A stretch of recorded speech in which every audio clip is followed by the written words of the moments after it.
আমার কপালে তো কোনো শান্তি নাই, আমার কপালে তো কোনো সুখ নাই।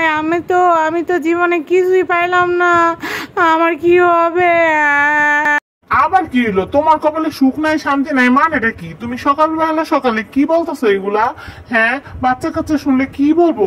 হ্যাঁ, প্রতিবেশী শুনলে কি বলবো? হ্যাঁ, প্রতিবেশী কি বলবো তাতে আমার কি? এই প্রতিবেশী ভাবিরাই তো নতুন নতুন জামা পইরা পইরা আমারে দেখায়, বলে বসুন্ধরা সিটি থেকে কিনছে, যমুনা ফিউচার পার্কের থেকে কিনছে। আমার তো এরকম সুন্দর একটা জামা নাই। আমার কপালে তো খালি দুঃখ। তোমার সংসারের কাজ করতে করতে আমার জীবনটা তো দুর্বিষহ। তুমি যেখান থেকে পারো বসুন্ধরা যমুনাতে আমারে একটা জামা কিনা দাও। দাম কইরা পইরা গেলা কেন? আমার কথা শুনলেই খালি তোমার মাথা ঘুরায় নাকি? না মাথা ধরার ভান করো। যমুনা ফিউচার পার্ক আর বসুন্ধরা সিটিতে জামার দাম কত তোমার কোনো খবর আছে? তোমার কোনো হুঁশ আছে? তোমার প্রতিবেশীরা বড় লোক হইতে পারে, আমি তো আর বড় লোক না।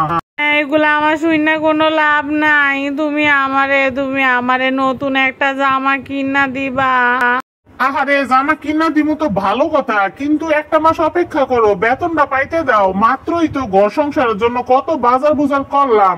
হ্যাঁ, আর দুইটা নিচে নামাও, আর কত কমা থাপড়াইবা? আরে আমারে তো একটু সুযোগ দাও। তোমার সংসারে এই পাঁচটা বাচ্চার খরচ, জামা কাপড়, স্কুলের খরচ, এগুলো দিতে দিতেই তো আমার দমটা যায়। তার মধ্যে যদি বসুন্ধরা যমুনা ফিউচার পার্কেতে যদি জামা আবদার করো, বেতন পাওয়ার আগে আমার তো চুরি ডাকাতি করা ছাড়া কোনো উপায় থাকবো না। আমি জানি না, আমি কিচ্ছু জানি না। আবার পইরা গেছে গা। আমার কোনো কথা শুনলে সে ধাম কইরা পইরা যায়। কতক্ষণ মাথাটা ঠিক থাকে? তুমি তো বাসায় বৈশা বৈশা খালি এটা লাগবো ওইটা লাগবো কয়ে সাইরা যাও, কিন্তু কিন্তু আমার তো কত কিছু করা লাগে। অফিসের কাজ সামলান লাগে, আবার হইলো গিয়া তোমার বানা সামলান লাগে। তুমি তো সারাদিন নাচানাচি করতে থাকো, কিন্তু আমার যে মাথাটা কি যন্ত্রণা এটা তো বুঝাইতে পারবো না। আমি নাচানাচি করি না, এই সারাদিন তোমার বাচ্চাগুলার আমি সামলাই, স্কুলে নিয়ে যাই, টিফিন বানায় দেই, সকালের খাওয়া, দুপুরের খাওয়া, রাত্রের খাওয়া, পড়াশোনা করানো। একটা টিচারও রাখো না, খালি কয়টা সবজি টবজি কিনা দিলে কি হয় নাকি? হ্যাঁ, এই যে সবজিগুলো আইন না যে আল্লাহর রাস্তে ফালায় থুয়ে যাও, এগুলো তো আমারই রান্না বান্না করা লাগে। এগুলা কি তুমি জীবনে বুঝো? তুমি তো অফিসের তো না আয়া সুন্দর কইরা হাত মুখ ধুইয়া নাস্তাটা খাইয়া টিভি নিয়ে বসো, আমার কাছে কি তুমি হেল্প করো? এই যে আমার এখন বার্গার দিয়ে পটানোর চেষ্টা করতেছো, এটা কি কোনো কাজ?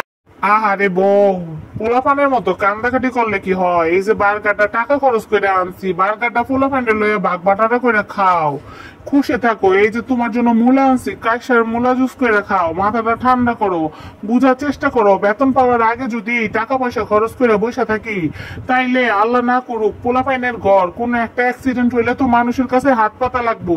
বিলাসিতা আগে না প্রয়োজন আগে? এত বড় একটা সংসার, এই নাও কলা খাও। কলা খাইলে যদি মাথার মধ্যে বুদ্ধিটা একটু খুলে, কলা অনেক পুষ্টি আছে। এখন নতুন জামা কাপড় কেনাকাটার কোনো দরকার নাই, এখন বিলাসিতা করার কোনো মানে হয় না। তুমি একটু ধৈর্য ধরো, আমি পরের মাসে বেতনটা পাই। পরের মাসে বেতনটা পাইলে তোমার শখের জামা বসুন্ধরা সিটি যমুনা ফিউচার পার্কেতে আমি কিনা দিমু, কথা দিলাম। এই পর্যন্ত তো কত কিছুই কথা দিলা, কিন্তু কোনো কথাই তো জীবনে রাখছো না। আমার তো কোনো মূল্যই নাই। তোমার বাসায় তো আমি দাসী বান্ধি তোমার পোলাপাইন পালার জন্য। হ্যাঁ, মানুষ তো বুয়ারেও তো মাস শেষে বেতন দেয়, তুমি তো আমারে বেতন দাও।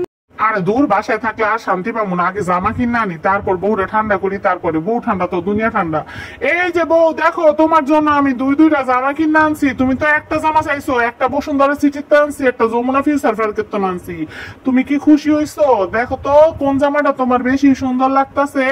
বাচ্চাগুলার একটু দেখাও যে বাচ্চার বাবায় বাচ্চার মায়ের জন্য সুন্দর সুন্দর জামা আনছে, কিন্তু বাচ্চাগুলার লেগে জামা কিনতে পারলে আর একটু বেশি ভালো লাগতো।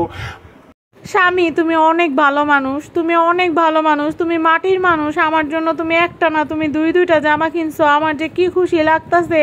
আজকে আমি প্রতিবেশী ভাবি করে দেখাই দিমু যে আমার স্বামী অনেক মহান। আমার জন্য একটা না, আমার জন্য দুইটা জামা বসুন্ধরা সিটি আর যমুনা ফিউচার পার্কের টানছে।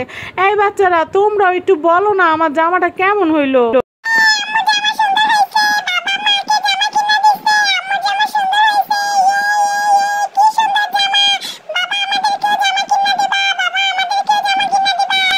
আরে আরে বাবা দিব দিব, তোমাদেরকেও সুন্দর সুন্দর জামা কিনা দিব।